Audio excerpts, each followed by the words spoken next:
Assalamualaikum warahmatullahi wabarakatuh. Kembali lagi ke channel Mas Dosen Jalan-Jalan. No learning perfect, biar perfect, jalan-jalan dulu. Halo guys, apa kabar? Semoga selalu dalam keadaan yang sehat dan juga bahagia. Ketemu lagi dengan saya, Dilpia Dana, di mata kuliah kali ini di Algoritma dari Struktur Data. Dimana di video kali ini kita akan bahas terkait Pandas Part 2. Nah, di sini bagian part 2. Jadi ya teman-teman yang belum melihat bagian pertamanya, silahkan tonton dulu video terkait Pandas part 1 sebelumnya, karena sangat berkaitan ya teman-teman. Nah, bagi teman-teman yang sudah menonton, mari kita lanjutkan pembahasan terkait Pandas secara lebih lanjut. Nah, kemarin kita sudah mencoba video sebelumnya ya, kita sudah mencoba bagaimana kita mendefinisikan sebuah data dengan menggunakan Pandas, terus juga melakukan selecting. Nah, di sini nanti kita akan melakukan beberapa fungsi lainnya. Yang pertama adalah assigning values pada series. Assigning itu kita pengen mengedit ya, biasanya mengubah data yang sudah ada. Nah, contoh di sini misalnya kita bikin pandas series ya seperti ini, seperti biasanya. Ini datanya atau value-nya, ini indeksnya. Terus jadinya seperti ini. Nah, di sini kita pengen mengubah data minus 5 ini itu menjadi 0. Caranya bagaimana? Kita bisa mengacu melalui indeks defaultnya. Jadi misalnya yang pertama menggunakan indeks default 0, 1, karena minus 5-nya ada di 1 ya. 0, 1. Berarti kita merubahnya berdasarkan indeks ke 1. Jadi variabel S langsung aja S1 dalam kurung siku 1 sama dengan 0. Kita ubah jadi 0. Maka nanti hasilnya di seperti ini. B yang awalnya minus 5 jadi 0. Atau kita juga bisa berdasarkan indeks yang ada di sini, B. Tuliskan aja S dalam kurung siku B. Jangan lupa karena kita menggunakan indeks karakter di sini atau huruf, kita gunakan petik 2. 1 saja. Yang awalnya 0 jadi 1. Gampang banget teman-teman. Yang terpenting adalah teman-teman bagaimana menganalisis data yang mau diubah. Jangan sampai salah ketika kita pengen mengubah minus 5, nanti yang keubah minus 7 karena harusnya milihnya B tapi itu milihnya C. Itu yang perlu teman-teman analisa atau teman-teman perhatikan. Nah, di sini kita juga bisa melakukan itu ke dalam data frame ya dari Pandas. Nah, ketika kita punya seperti ini misalnya, seperti yang kemarin ya, ada ball, pen, pencil, paper, red, blue, yellow di sini, dan seterusnya. Misalnya kita pengen merubah data paper ini jadi 5. Ya, langsung aja frame nama variabelnya paper T ya, jangan lupa, sama dengan 5. Maka nanti data kolom paper ini akan jadi 5 semua. Kayak gitu. Karena kita ngesetnya berdasarkan paper sama dengan 5. Ya udah, sama paper jadinya 5. Jadi gampang banget. Nah, kita juga bisa menambahkan selain tadi ya, selain kita mengganti, kita juga bisa menambahkan satu kolom lagi teman-teman. Misalnya nih, kita pengen menambahkan di sampingnya sini new. Kolom namanya new, isinya 12 semua. Ya langsung aja frame 3 yang tadinya frame 3 seperti ini, new 12. Artinya apa? Ketika teman-teman di sini pengen mengubah, jangan sampai salah. Jadi misalnya nih teman-teman pengen mengubah paper ya, 5 ini jadi 6. Jadi di sini frame paper, tapi ternyata teman-teman nulisnya paper, ada S-nya, papers misalnya. Maka nanti di sini akan nambah lagi, papernya ada, tambah lagi papers, karena paper sama papers beda. Maka hati-hati kalau pengen mengubah, ingat harus sama dengan kolom yang akan dirubah.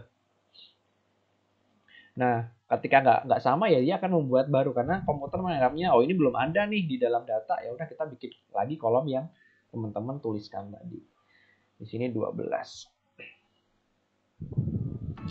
Nah, misalnya nih yang tadinya ini ya, new ini kan isinya 12 semua. Ini kita pengen kita ubah nih jadi isinya spesifik lagi. Misalnya new kita ganti yang pertama itu 3.0 atau di sini kita bentuknya float ya atau pecahan. Yang kedua 1,3, 2,2, 0,8 ya. Kita tuliskan aja seperti ini.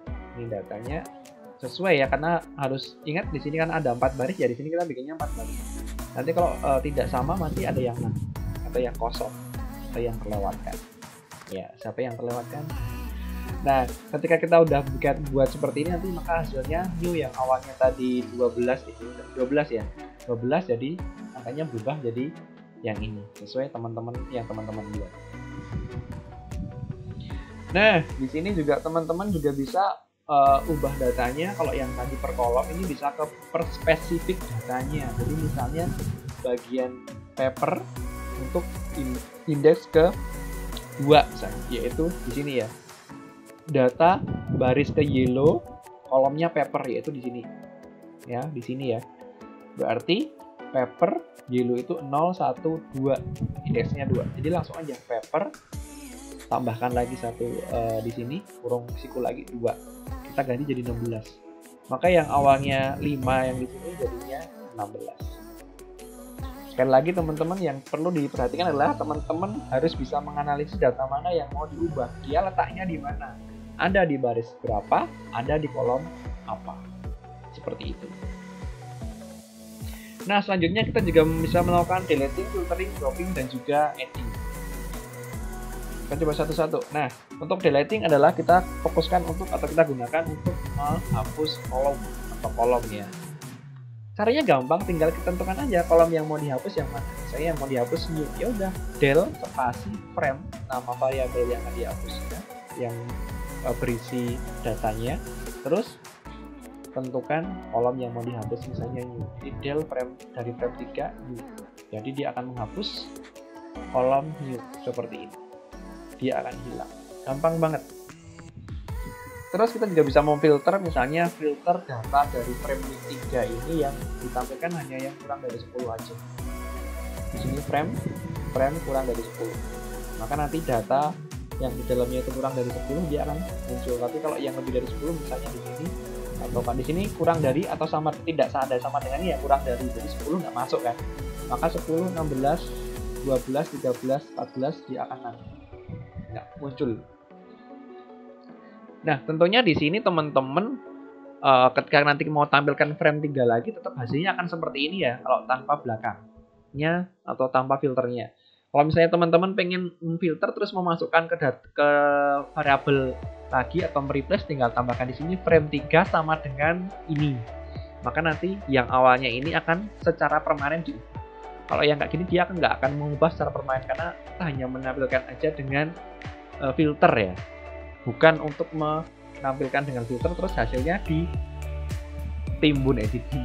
ditaruh di variabel yang semula atau ditimpa di variabel yang semula. Jadi ketika teman-teman hanya filter saja mau menampilkan frame 3 lagi, dia hasilnya masih tetap sama. Nah, dropping, kalau dropping itu digunakan untuk deleting ya. Jadi harus bisa dibedakan deleting sama dropping. Deleting mantan sama dropping mantan ya. Kalau untuk dropping kita gunakan untuk baris ya. Jadi misalnya di sini frame penggunanya pun beda. Kalau deleting ini kan del spasi frame 3 ya. Kalau dropping berarti frame 3 titik drop. Yang mau di drop tergantung indeksnya mana, indeks barisnya mana. Oh, ternyata weight.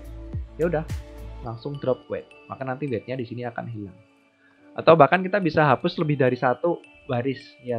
Tinggal tuliskan aja array yang mau dihapus, array index yang mau dihapus. Ingat di sini ada kurung sikunya, jangan sampai kelewatan karena kita mau menghapus beberapa baris. Red sama blue dihapus. Yang awalnya di sini ada 3, red sama blue, tinggal sekarang yellow saja. Gampang banget. Yang terakhir adding row, kita pengen menambahkan row. Tadi kita sudah bisa menambahkan kolom ya. Kita sekarang tinggal pelajari terkait menambahkan baris. Nah, di sini bisa kita lihat teman-teman, yang awalnya data seperti ini, ketika kita pengen menambahkan lagi misalnya black, isinya 1, 2, 3, 4 ya, kita tinggal tulis aja frame log ya, pakainya log di sini black. Atau kalau misalnya pakai index berarti pakai ilog ya misalnya. Tapi harus teman-teman harus tahu indeksnya berapa. Tapi kalau paling gampang pakai log aja, karena kita sudah tahu bahwa black ini di sini belum ada ya. Di sini belum ada. Jadi kita tambahkan black, isinya 1, 2, 3, 4. Maka nanti akan muncul di sini 1, 2, 3, 4. Gampang sekali teman-teman. Semoga bisa dipahami ya. Jadi di sini analisis struktur datanya itu perlu sekali. Teman-teman mau diolah, yang mau diubah itu bagian mana, atau yang mau ditampilkan bagian mana. Kalau yang mau di-delete, dihapus, dihilang itu bagian mana. Baris berapa, kolom berapa. Kayak gitu teman-teman. Jadi harus dianalisis terlebih dahulu. Jangan sampai nanti salah menambahkan, salah menghapus. Gitu ya teman-teman. Nah, mungkin itu untuk Pandas part 2 ini. Semoga nanti bisa dipahami. Dan nanti juga bisa dipraktekkan di praktikum ya, dengan menggunakan modul yang sudah saya siapkan. Oke, mungkin ini sedikit landscape di Jangan Fokus Sama Perut saya ya. Itu pas lagi habis makan ya kan. Di sana kan soalnya makannya enak-enak, jadi saya makan banyak dulu sebelum datang ke sini. Jadi jangan fokus ke perutnya. Nah, di sini namanya Laguna Kahidahing ya. Kahidahing itu namanya lubang ikan. Jadi di sini ada semacam danau gitu, danau kecil di pinggir Pulau Kakaban. Tapi di sana danaunya itu terhubung sama pantainya atau sama laut lepasnya di luar pulaunya, dan hubungannya itu terdapat sebuah lubang yang menghubungkan tadi, di mana lubangnya itu kecil ya, tapi cukup untuk orang masuk ya. Dimana digunakan biasanya untuk lalu lalang ikan, makanya dikatakan lubang ikan atau dalam bahasa sama dikatakan Kahidahing. Ini bagus banget, airnya tenang banget, jernih juga. Ini kebetulan pas nggak lagi panas, jadinya kurang sedikit menyala. Kalau pas lagi panas atau pas lagi nggak mendung lebih bagus banget. Oke, semoga nanti teman-teman bisa main ke sana ya. Amin. Oke, mungkin itu. Jangan lupa buat subscribe yang belum subscribe, like, share, dan like, komen, dan juga share ke teman-teman. Semoga bermanfaat. Sampai ketemu di video saya. Saya akhiri. Wassalamualaikum warahmatullahi wabarakatuh. Mas dosen, jalan-jalan.